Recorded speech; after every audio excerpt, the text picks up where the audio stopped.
Bonjour, bon après-midi ou bonsoir à tous et bienvenue dans le podcast de La Niche Aventure. Je suis Claire et je suis ravie de vous retrouver pour un tout nouvel épisode du podcast. Dans la vie, je suis éducatrice comportementaliste canin et créatrice de contenu sur internet et ma mission, c'est d'aider un maximum de monde à comprendre son chien. Une fois par mois, je vous partage sur cette série Dans la Niche mes réflexions sur des sujets que je rencontre et qui me tiennent à cœur autour de la relation humain-animal et de l'intégration du chien dans notre société. Juste avant de lancer cet épisode, je vous invite, si ce n'est pas déjà fait, à me soutenir financièrement sur Tipeee si vous le souhaitez, ou plus simplement à vous abonner et à laisser 5 étoiles et un commentaire sympa sur l'émission de votre appli de podcast préféré. Votre soutien m'aide énormément à faire connaître mon travail au plus grand nombre et je vous en remercie. Pour encore plus de découvertes, de conseils et d'inspiration, je vous invite aussi à vous abonner à ma newsletter en barre d'infos de cet épisode. Et je suis ravie de vous retrouver pour un nouvel épisode aujourd'hui. Alors j'espère qu'il sera pas trop brouillon. Mais aujourd'hui, j'avais envie de vous parler de la réflexion qui m'a accompagnée là, sur ces derniers mois autour de l'adoption de mon nouveau chien, puisque j'ai donc accueilli un deuxième chien à la maison. Il s'agit de Siobhan, que vous aurez peut-être vu sur les réseaux ou entendu dans le dernier épisode que j'ai posté, qui est un replay d'un live Instagram. Donc Siobhan, c'est une petite femelle Jack Russell qui a 3 mois aujourd'hui. Ça fait 1 mois qu'elle est avec nous à la maison. Elle est formidable. Je n'arrêterai jamais de le dire, je crois. C'est une expérience qui se passe vraiment très très bien. Et donc voilà. Donc je m'excuse par avance si cet épisode est un petit peu brouillon. J'avais envie de repréciser un peu aussi avec vous l'idée de ces épisodes DLN. J'ai mis très longtemps avant de pouvoir l'enregistrer. Je vous avoue que je l'enregistre un peu la veille de le poster. J'ai laissé traîner le truc parce que je savais pas trop quel angle le prendre. Voilà, j'ai pris un chiot. Vous savez que je suis en train de me spécialiser sur ce sujet aussi. J'apprends énormément de choses. Je me passionne énormément pour le sujet du chiot, de son accompagnement, de sa sociabilisation, de son accueil, etc., etc. Donc j'aurai l'occasion de vous partager des épisodes peut-être plus éducatifs ou informatifs sur le sujet. Mais je crois que définitivement, les épisodes DLN sont vraiment là pour vous apporter un peu ma réflexion sur le sujet, ma philosophie, comment je vois les choses, comment je les vis. Aussi pour vous inspirer peut-être ou vous faire vous sentir moins seul, que sais-je. Je sais pas, en tout cas j'ai l'impression quand même que ces épisodes vous plaisent beaucoup. J'ai quand même pas mal de retours à chaque fois que j'en poste un. Donc c'est vraiment dans ce sens-là que je le fais. Voilà, je suis en train d'apprendre beaucoup de choses, donc voilà, toute ma réflexion va être nourrie encore par les mois qui vont venir. Donc je mets un petit disclaimer avant même de commencer cet épisode en vous disant que ce n'est que le fruit de ma réflexion et de ma philosophie sur ces derniers mois par rapport à l'accueil de ce deuxième chien. Donc il y a 3 questions que je voudrais aborder dans cet épisode. La première, c'est pourquoi est-ce que j'ai voulu prendre un deuxième chien ? Parce que voilà, je me sens assez OK avec le sujet pour vous en parler et je crois que ça peut être important de livrer ça parce que je vois beaucoup de choses passer où j'entends beaucoup de personnes qui ont déjà un chien qui se disent « Oh, mais un jour j'en prendrai un deuxième », comme si c'était un peu la suite logique, alors que je ne crois pas. Donc voilà, je voulais revenir un petit peu sur cette question-là. Le deuxième point, ça sera comment est-ce que j'ai choisi ce deuxième chien, parce que c'était une grosse question, ça a été une grosse partie du processus. Et puis la troisième question que je voudrais commencer à aborder avec vous, c'est comment j'envisage, comment j'appréhende un peu l'éducation de ce deuxième chien aux côtés de mon premier, Charlie, qui est toujours en travail, parce que les chiens n'arrêtent jamais d'apprendre et on n'arrête jamais d'éduquer un chien. Donc comment est-ce que j'aborde un petit peu l'éducation de ces 2 chiens en même temps ? Donc pour commencer, sur le premier sujet que je voulais aborder ici, c'était le pourquoi est-ce que j'ai voulu prendre un deuxième chien. Je crois que pendant longtemps, cette question un peu de ce que je vous disais, la suite logique, j'ai un chien, ça se passe bien, j'en veux un deuxième, ça a été un peu, ça s'est un peu monté comme ça. Pour moi, vraiment, c'était voilà, assez naturel. Je me suis dit, oh, j'en ai un, pourquoi pas 2, etc., etc. Je suivais déjà pas mal de comptes qui avaient plusieurs chiens, etc. Et puis je trouvais ça cool. J'imagine que c'est un peu comme avec les enfants, de voir ces enfants jouer ensemble. On va dire, oh, il n'y a rien de plus beau au monde, etc. Donc je pense que ça... Voilà, l'image que j'avais en fait au départ, c'était un petit peu celle-là. Et donc j'ai commencé à y penser, je pense vraiment tôt. Je pense que Charlie devait avoir 1 an et demi, quelque chose comme ça, pour la simple et bonne raison en fait que l'élevage dans lequel j'avais pris Charlie a refait une portée avec les 2 mêmes parents de Charlie. Et donc Charlie a eu 3 petits frères sur cette portée-là, il me semble. Et donc l'idée m'avait traversée. Je me dis, quand même, ça pourrait être sympa, etc., etc. Bon, voilà, en fait, après réflexion, une fois l'idée passée, la raison revenue, je me suis dit, non mais en fait, attends, je viens d'en chier, là. En fait, là, c'était hyper dur, là, pendant toute cette année de chiot. Est-ce que vraiment je me relancerai dans un projet comme ça tout de suite, je ne sais pas. À ce moment-là, j'avais encore rien commencé de tout ce qui était podcast, formation, etc. hein. J'étais juste une main de chien lambda, on va dire. Donc voilà, la raison m'a vite ramenée à ça. Et puis le deuxième point, c'est que je pense qu'il y avait aussi un point de vue très anthropomorphique, dans le sens où prendre le petit frère exactement de Charlie, qui aurait les mêmes parents, la même lignée, etc. Je pense que c'était vraiment un truc très anthropomorphique là pour le coup. Il n'y avait rien de réfléchi là-dedans et je suis ravie de ne pas avoir pris cette décision parce que je pense que ça aurait été beaucoup trop de me lancer là-dedans. Donc la première fois que j'ai eu l'idée d'avoir un deuxième chien, c'était comme ça. Et donc Charlie avait 1 an et demi. Ensuite, la suite de l'histoire, vous la connaissez un petit peu plus. J'ai commencé ce podcast, j'ai commencé à rencontrer beaucoup de monde dans le monde de l'éducation canine, dans le monde du chien. J'ai commencé à beaucoup lire, à beaucoup me former, à énormément apprendre. Et donc, de fil en aiguille, c'en est arrivé que j'ai beaucoup travaillé avec Charlie. Donc, notamment, un des gros points qui était majeur pour nous, c'était le rappel, qui en fait sous-tendait notre relation en fait entière. C'était vraiment ça l'enjeu en fait. C'était vraiment ça l'enjeu. Il n'y avait pas que le rappel et l'instinct de chasse. Donc ça a fait partie des gros travaux qu'on a fait avec Charlie, mais il y en a eu plein d'autres. Et puis en commençant à me former, je crois qu'est arrivé un peu un double constat. Le premier, c'était effectivement par rapport à Charlie. Je me disais donc ok, lui il est pas prêt, je suis pas prête, mais est-ce qu'on aura un deuxième chien un jour ou pas? Est-ce que j'exclus complètement cette possibilité ou est-ce que je vois que ça pourrait lui être bénéfique, m'être bénéfique, etc. Et donc, c'est un peu sur cette question-là que je suis partie pour envisager le truc, pour me dire est-ce que c'est un projet complètement mort ou est-ce qu'on pourra l'envisager. Déjà, par rapport à Charlie, on a très vite compris qu'il adorait être avec les autres copains, qu'il adorait ça. Soit c'était une énorme partie de plaisir, soit c'était une grosse frustration parce qu'il pouvait pas forcément y aller, pas forcément jouer, etc. Mais globalement, depuis qu'il est tout petit, Charlie, c'est un chien qui adore jouer avec les autres, qui est extrêmement bon communicant avec les autres et qui est top avec les autres chiens, quand ça se passe bien, évidemment. Hormis les quelques mauvaises expériences qu'il a eues, mais sinon, à part ça, vraiment, c'est un chien en qui j'ai toute confiance quand il est avec d'autres. Et donc, il y avait déjà ce point-là où je me suis dit, waouh, attends, quand même. L'autre point, c'était sur le côté taux d'activité, ou plutôt, en fait, est-ce qu'il ne s'ennuie pas dans sa vie avec nous? Parce que moi, certes, je suis là toute la journée à la maison, mais on fait nos 2-3 balades par jour, et le reste du temps, il dort beaucoup, on essaie de faire des activités, etc. Mais je voyais qu'il me demandait beaucoup d'aller se promener, d'aller faire des trucs, d'aller faire des activités, d'aller faire des balades, c'était cool. Mais je me suis dit, putain, s'il a besoin de me demander comme ça, alors qu'on est déjà sur un quota haut, quoi, je veux dire, on fait déjà 1h30, 1h45, 2 heures de balade, on essaie quand même de faire pas mal d'activités, je suis là avec lui, il est pas tout le temps tout seul à la maison, il y a de l'enrichissement alimentaire, mais voilà, moi c'est pas ma priorité sur Terre que de lui donner 25 tapis de léchage et mastication dans la journée, ça enrichit l'environnement, mais voilà, c'est un peu si on fait le parallèle, c'est un peu la télé quand même, donc c'est pas ça qui fait qu'un chien est hyper épanoui. Ça peut l'aider, mais ça fait pas tout. Et donc voilà. Et donc c'est à partir de ce moment-là que j'ai commencé à reconsidérer la question. Je me suis dit, mais en fait, il y a des choses qu'on peut pas lui apporter nous, en fait, en tant qu'humain. Enfin, je veux dire, lui, il adorerait faire la bagarre tout le temps, jouer, être posé, partager des trucs et tout. C'est des choses qu'on peut partager avec lui, mais pas à 100%, quoi. On n'est pas de la même espèce. Et puis, on a gardé Cusco l'année dernière. Pour ceux qui suivent un peu sur Instagram, du coup, Cusco, c'était ma première cliente. J'ai accompagné Vanessa depuis la préadoption de son chien jusqu'à aujourd'hui. Et donc, Cusco, c'est une petite chienne qu'on a vite gardée en fait à la maison. Je crois que la première fois, elle avait 4 mois, quelque chose comme ça. Et donc, on l'a gardée plusieurs jours à la maison l'été dernier, sur plusieurs sessions. Et je crois que là, ça a fait déclic. En fait, avec Seb, mon compagnon, quand on les a vus tous les deux, quand on a vu ce que c'était d'avoir 2 chiens, et quand on a vu à quel point Charlie était heureux, mais vraiment, enfin, j'ai même plus les mots et j'en ai de l'émotion qui monte tellement c'était puissant de le voir comme ça.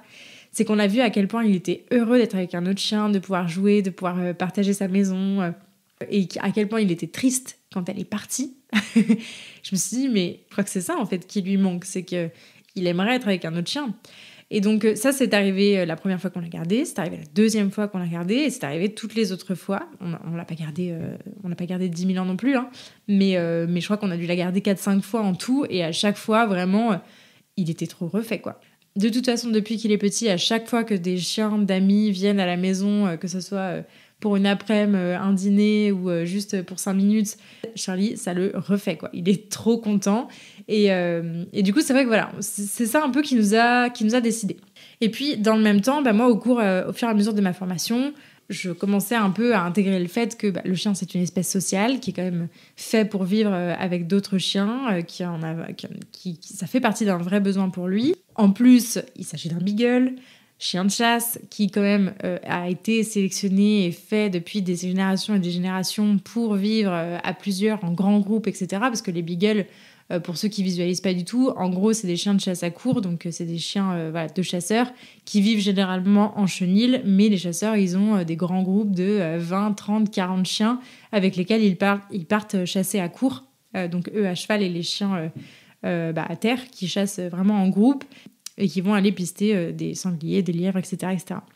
Donc voilà, donc il y avait quand même aussi cette origine un peu génétique où je me suis dit, effectivement, ça peut avoir du sens, qu'il ait peut-être envie ou besoin de vivre avec d'autres chiens. Donc c'est un peu comme ça que l'idée a germé l'été dernier. On en a parlé avec Seb. Au début, lui, il était pas du tout chaud. Il y a encore un an de ça, il était pas du tout chaud. Et puis, on a discuté, etc., etc. Et je pense que voilà, ça l'a un peu aussi décidé quand il l'a vu avec Cusco. Il s'est dit, waouh, ok, là, il y a un truc. Et puis voilà, je partage pas toute la réflexion qu'on a eue perso autour de ce sujet, mais en gros, voilà, on est tombé d'accord et on s'est dit, ok, ça pourrait s'envisager. On n'a pas de deadline en tête, on n'est pas pressé, on voit et on n'était pas fixé sur une race non plus. Là, c'était vraiment l'idée d'un deuxième chien, oui ou non. Et on s'est dit oui l'été dernier par rapport à tout ça. C'est ce qui me fait arriver quasiment sans transition à mon deuxième sujet, c'était de comment est-ce qu'on a choisi ce deuxième chien. Donc, je vous le disais, à l'été dernier, on s'est dit oui pour la validation de ce projet. En gros, on laissait une porte ouverte à ce projet d'avoir un deuxième chien un jour, mais on n'était pas du tout au stade de projet, quoi, à ce moment-là. Et puis, voilà, de fil en aiguille, on avait eu les expériences avec Cusco qu'on avait beaucoup appréciées. Je m'éclatais aussi dans mon boulot et je me suis dit, ça serait bien, ça serait cool voilà, de faire ça aussi maintenant. Ça serait cool de faire ça maintenant pour profiter aussi de cette année de lancement où j'ai du boulot, j'ai la formation, j'ai le podcast et tout ça, c'est un bon rythme, mais ça va. Je suis pas submergée encore de demandes, etc. J'ai un peu de temps là cette année. Et puis on a commencé un petit peu à en parler en blaguant, en disant oui, un jour nous aurons un deuxième chien, etc. avec les enfants de mon compagnon aussi. Et puis donc voilà, donc le projet est un peu né comme ça, en faisant des blagues. Beaucoup de choses naissent comme ça chez nous, en faisant des blagues. mais donc voilà, donc c'est un peu né comme ça. Et puis donc voilà, déjà à ce moment-là, j'ai commencé à me questionner déjà sur quel type de chien. Est-ce que on passerait par une adoption en refuge, en asso, parce que moi j'avais plutôt ça en tête, ou un élevage. Et puis déjà on s'est quand même intéressé déjà au type de chien. C'était un peu la première chose. Parce que je savais, moi je suis plutôt team chien de chasse, vous l'avez compris, et j'avais quand même en tête, j'ai toujours eu en tête deux races particulièrement dans mon cœur, c'est le Beagle, évidemment, et le Jack Russell. La question s'était déjà posée, avant qu'on ait Charlie, on s'était déjà posé la question du Jack Russell. Et puis on avait plus penché sur le Beagle parce que peut-être un peu moins excité, etc. Tous les clichés qu'on pouvait avoir sur le Jack Russell, on s'est dit ouais attends, ça peut être un peu compliqué un premier chien et tout, donc on va pas y aller. Mais voilà, mais moi c'était toujours resté. Je crois que depuis que je suis ado, je me souviens de quand j'étais gamine, j'avais 10 ans, je jouais à Nintendogs, je faisais de l'équitation, j'avais deux passions quoi, c'est les chevaux et les chiens et voilà, c'était Beagle et Jack Russell. Et j'ai toujours eu ça en tête. Si un jour j'ai un chien, ça sera un Beagle ou un Jack Russell, mais ça sera rien d'autre, quoi. donc voilà. Et donc, même si on cherchait quand même pas mal, on a fait quand même bien le tour des races, etc. Mais le Jack Russell revenait quand même beaucoup. On aimait bien. C'était assez proche du Beagle quand même en termes de sélection. Et puis ouais, c'était un petit chien sportif, dynamique, peut-être un peu plus proche de l'humain que ce que peut être le Beagle, etc. Donc voilà, donc ça revenait beaucoup. On a commencé à regarder sur les adoptions. en asso, etc. Je vous avoue qu'il y a 2 choses qui m'ont fait plancher plus pour l'élevage que pour l'adoption. Premier point, c'était toujours, encore et toujours, comme ça a été pour Charlie, le contexte de vie. Nous, on a beaucoup de monde qui viennent à la maison, on habite en ville, on a des enfants en très bas âge dans la famille qu'on voit souvent, on bouge beaucoup, etc. On est quand même une famille avec 2 adultes, 2 ados et un chien déjà présent. Et j'avoue que jouer à la loterie pour pouvoir avoir un chien de refuge ou d'assaut m'a paru compliqué à ce moment-là. Et je me suis dit que en fait, j'étais pas prête. J'étais pas prête parce que j'étais pas prête à gérer la rééducation potentiellement d'un chien, en plus de Charlie et de tout le reste. Donc ça, c'était sur le côté un peu rationnel quand j'ai commencé à penser à ça. Et puis, sur le côté, en fait, juste de mes envies, faut être honnête avec soi-même, j'adore les chiots. Je me spécialise sur ce sujet-là, c'est pas pour rien non plus, parce que j'adore ça. Je me suis dit, ça pourrait quand même avoir du sens de se remettre là-dedans. Même si l'expérience avec Charlie a été compliquée, j'avais aussi besoin d'en vivre une nouvelle pour sortir de cette expérience compliquée avec Charlie et me dire que finalement on s'en est bien sorti et on peut continuer, on peut enchaîner et avoir une expérience complètement différente. Je crois que c'était hyper riche aussi pour moi pour pouvoir vous accompagner et accompagner mes futurs clients sur l'accompagnement de leurs chiots. Et puis, je pense qu'il y avait aussi toute une dimension pression sociale où je me disais, en fait, t'es pas une bonne personne si tu prends un chiot en élevage. Et ça, j'ai mis longtemps à m'en détacher. Et même à l'heure où je vous parle, j'ai l'impression de devoir justifier mon choix d'avoir pris un chiot en élevage. Mais voilà, une fois la balance faite, je me suis dit que je préférais la sécurité et la bonne expérience de tout le monde. Je préférais soutenir un très bon élevage qui fait du très bon travail plutôt que de jouer un peu à la loterie et pas savoir un peu ce sur quoi on va tomber, parce que beaucoup de monde était en jeu. En fait, à ce moment-là, il n'y avait pas que ce chien en question qui aurait pu être sauvé, et je crois que c'était plus rationnel de partir là-dessus. C'était plus rationnel et plus dans mes envies, dans mes capacités que de partir là-dessus. Parce que on va être honnête, je suis pas une éducatrice canine chevronnée, ça fait 15 ans que je travaille, etc. Donc voilà. Donc peut-être plus tard, peut-être qu'un jour mon envie changera, peut-être que j'aurai aussi le contexte de vie qui sera plus adapté, mais voilà. Et donc c'est un peu comme ça déjà que le choix s'est fait un peu par élimination. Donc il y avait cette race que j'avais en tête, il y avait ce truc de dire ok pour l'élevage ou pas. Et puis le truc final qui a fini par décider le projet beaucoup plus vite que ce qu'on avait imaginé, c'est l'élevage, en fait, la rencontre avec l'élevage que j'ai faite. Parce que il y a 1 an, donc j'avais enregistré un épisode avec Audrey du compte Instagram Dark Phoenix Kennel, qui m'avait fait des recommandations après l'épisode. On avait fait un épisode sur bien choisir l'élevage de son chien avant d'adopter un chiot. Et en discutant comme ça, je lui avais demandé un peu des exemples de très bon élevage, et elle avait cité l'élevage d'Australie boréale. Et donc, en janvier, en discutant de ça, en commençant un peu à réfléchir à tout ça, je retourne sur la page d'Australie boréale pour voir un peu où est-ce qu'ils en sont, et je vois qu'ils ont une portée qui va arriver. Et je me dis, c'est un très bon élevage. À mon avis, la liste d'attente est super longue, donc c'est même pas envisageable, mais quand même, pour entamer le projet, on va dire, je vais envoyer un mail un peu avec des demandes des prises de renseignements. Je commence à bien écumer le site, etc. etc. Mais voilà, dans ma tête, on n'est pas pressé, c'est pas pour tout de suite. Ok, il y a une portée en cours, c'est l'occasion de les contacter, etc. Mais franchement, il y a le temps. Et puis en fait, tout s'est hyper vite accéléré. Les chiots sont nés 1 mois après qu'on ait commencé à discuter de ça, donc début février.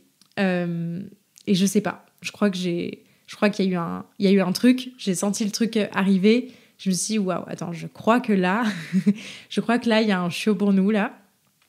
Donc je crois qu'il y a un chiot pour nous là, et donc effectivement on était 4e sur liste d'attente. Ça a été un peu incertain, mais ça j'aurai l'occasion de vous en reparler, mâle, femelle, etc.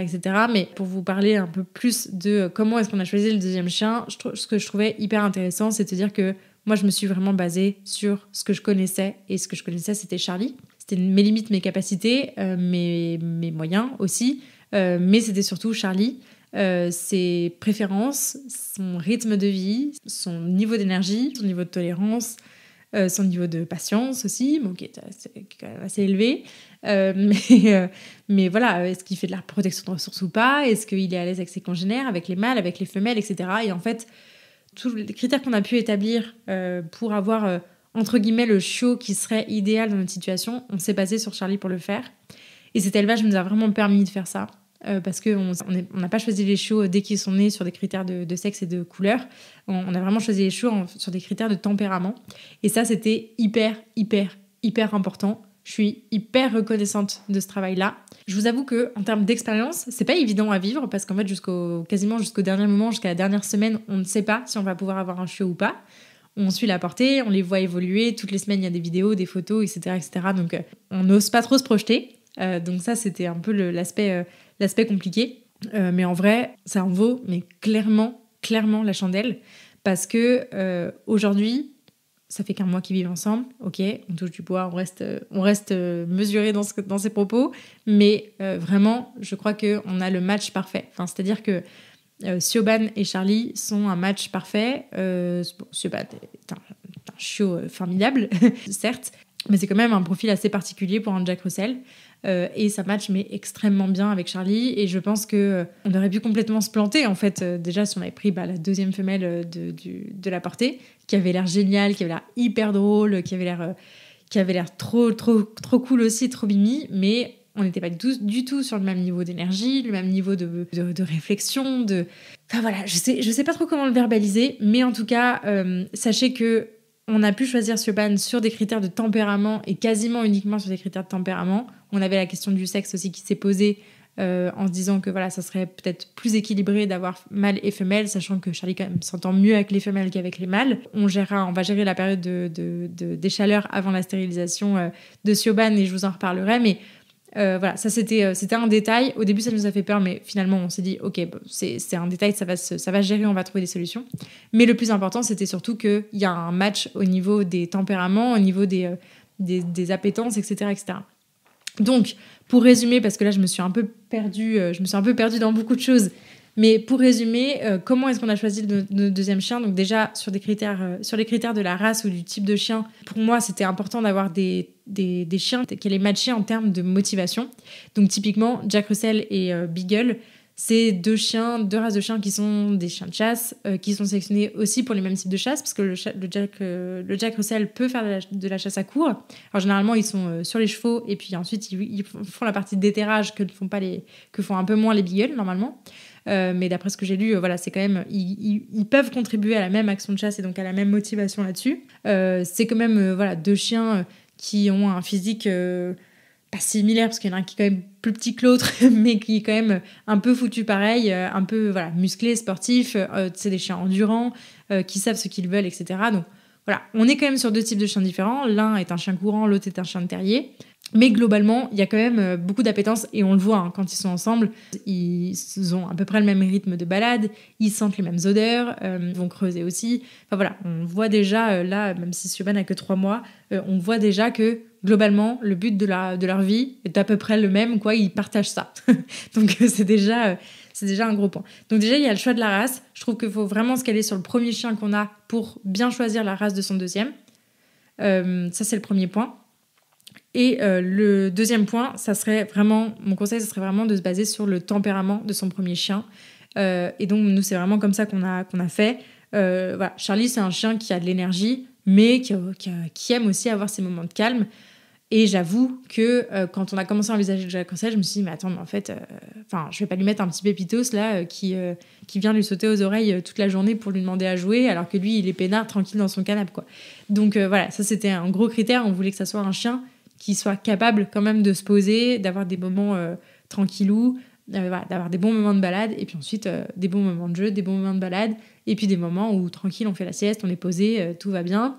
Et clairement, si Siobhan avait eu un tout autre tempérament et que les autres chiots de la portée aussi, on aurait attendu. Hein. Clairement, on aurait attendu parce que pour moi, c'était vraiment important. Donc, c'était un coup de chance énorme.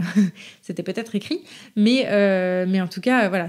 Ça, c'est une grosse partie du truc. Nous, on n'était pas du tout pressés pour avoir un deuxième chiot. Donc, voilà, si ça se faisait là, c'était trop bien, c'était cool et on était prêts et on s'est préparé pour. Mais si ça le faisait pas, c'était pas grave non plus. Ce qu'on voulait, c'était surtout que ça soit pas un trop gros bouleversement pour Charlie. Parce qu'un deuxième chien dans une vie, qui arrive dans un foyer, c'est un bouleversement pour tout le monde. Il faut vraiment, vraiment en tenir compte. C'est pas parce qu'on considère que notre chien sera heureux avec un deuxième que ça va forcément très bien se passer. Donc voilà, ça, il faut vraiment, vraiment en tenir compte. Donc voilà un peu pour le choix de ce deuxième chien. Évidemment, après, il y a la question du sexe qui était posée, etc. Et je vous en reparlerai. Mais vraiment, sur le tempérament, ça, c'était le plus important. Encore une fois, je transitionne comme un surfeur sur sa vague, comme une surfeuse sur sa vague, vers le troisième sujet de cet épisode, qui est comment est-ce que j'aborde l'éducation de mes deux chiens. Donc, effectivement, c'est une question hyper importante. J'ai souvent eu tendance à lire, à voir, etc., et à entendre que quand on avait deux chiens, que le premier va éduquer le deuxième, et donc que ce sera beaucoup plus facile, entre guillemets, pour l'humain.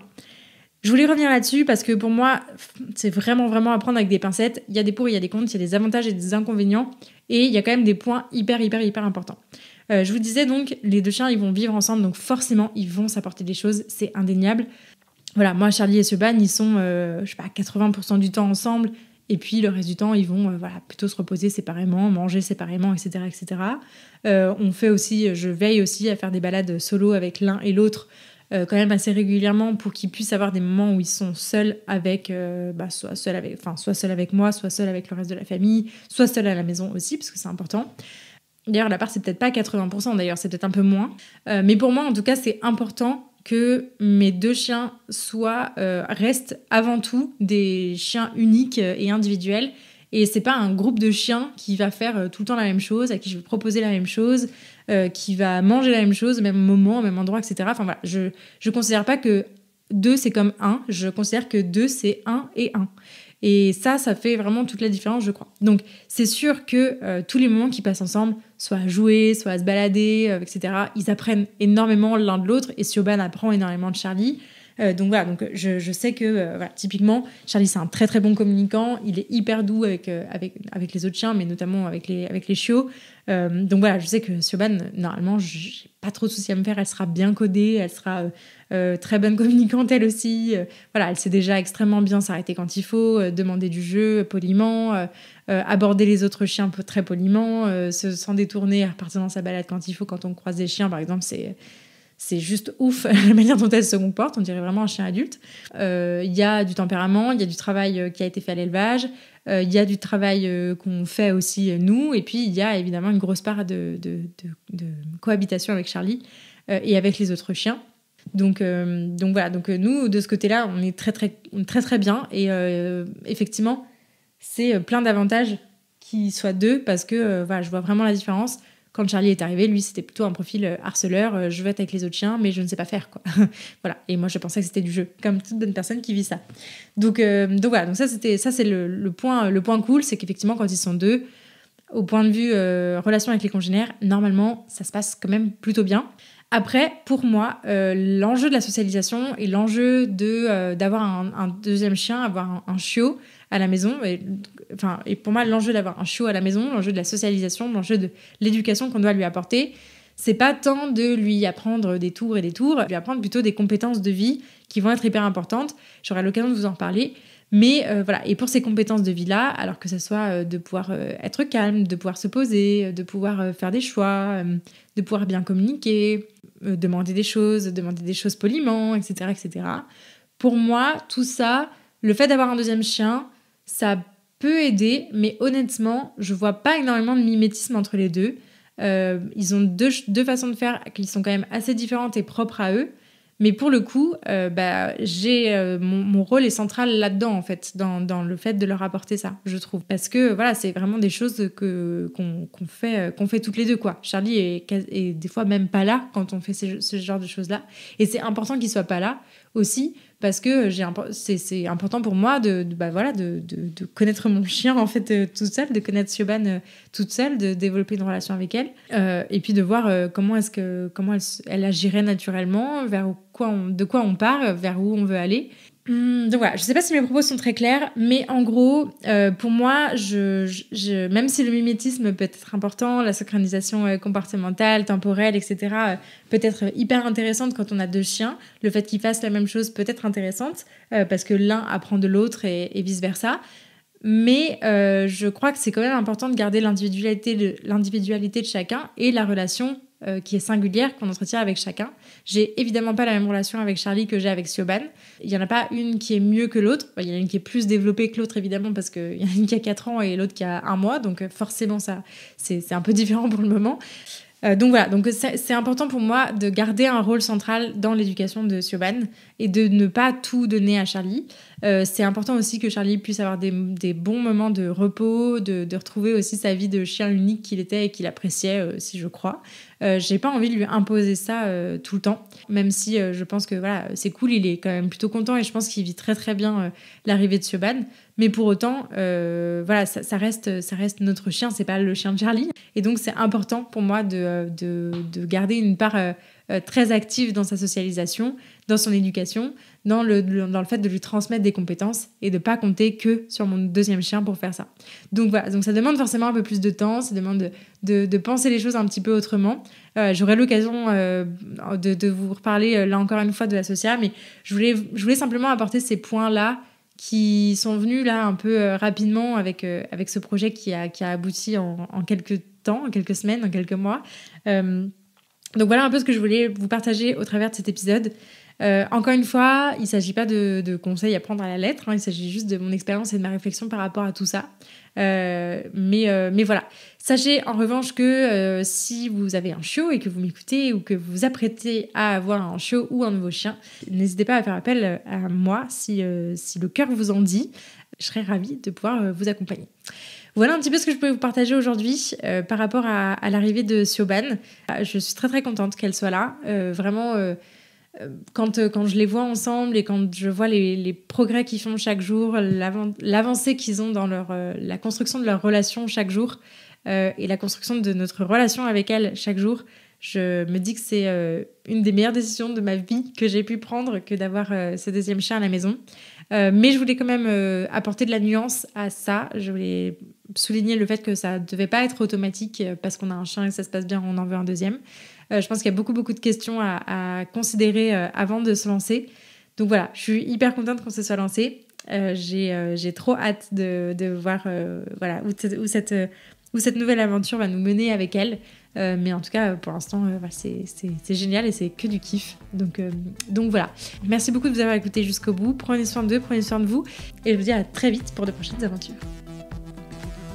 Merci beaucoup de m'avoir écouté jusqu'au bout et d'avoir passé ce petit moment avec moi. J'espère que ce nouvel épisode vous a plu et si c'est le cas, je vous invite à en parler autour de vous et à le partager sur les réseaux sociaux en me taguant @lanicheaventure. Pour enrichir votre écoute, ne rien rater des prochaines sorties et pourquoi pas vous faire accompagner dans l'éducation de votre chien, n'hésitez pas à visiter mon site, à soutenir mon travail sur Tipeee, à vous abonner à la newsletter et à me rejoindre sur les réseaux sociaux.